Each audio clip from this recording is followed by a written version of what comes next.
Hello, I'm Christopher Dirks, and this is my Module 5, Continuous Improvement, My Story. So I'll be following the continuous school improvement questioning that we had in the reading. And so the first part of that was who are we? So I work in the Hood River County School District. The county itself has a population of 23,000. We have one high school and one options academy, which is more of an alternative school. It's partially online, partially on campus. So it's, serves a different population than the high school does. We have two middle schools and four elementary schools. And as you can see by the chart, the population of the county has steadily been growing. A more detailed look, we have mostly white community, about 50-50 male to female, and about 46% Hispanic. Another interesting demographic of our area is the free and reduced lunch. So we live in a community that's very um, farm oriented. Agriculture is big here, lots of fruit, and so it's an interesting dynamic at the school where we have very wealthy students and we have students who are on the free and reduced lunch program. So there's a little bit more information about our school. Where are we now? So one of the topics I discussed in my Module 3 was graduation rates. And as you can see by the chart there, we're trending in a positive direction. Um, this past school year, 84% of our students graduated. 77% was the state average. So we're uh, consistently better than the state average in graduation. And if you look at the bottom chart, we also are graduating Hispanic students at a higher rate. So where do we want to be? So with our graduation rates trending in the right direction, I think that the next step would be to kind of go through what the students actually know and getting to another level of understanding. And so I was able to do instructional rounds with a team of teachers and administrators this year and centered around the problem of practice of do students know why they're doing the work?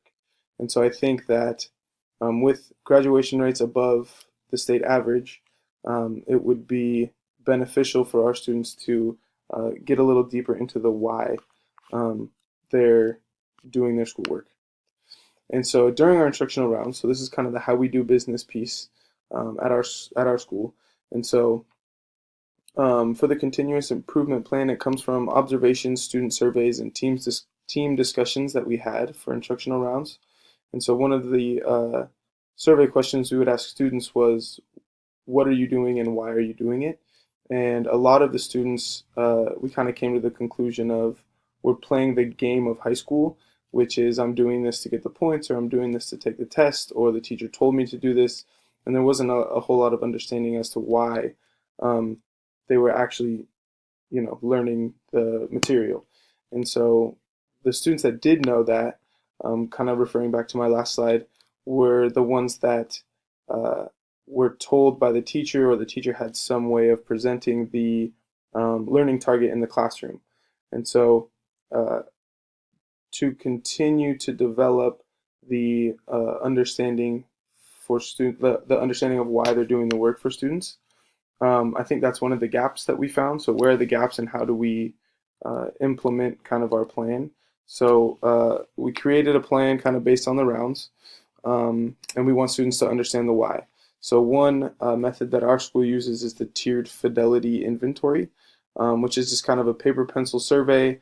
Go around to the teachers and see if they're kind of implementing the strategies put forth by a team. So currently for our positive behavior intervention systems, or PBIS team, um, we've had a few tiered fidelity inventories where they kind of check in to make sure that we are, you know, uh, preaching the rules that the school should be preaching in our classroom.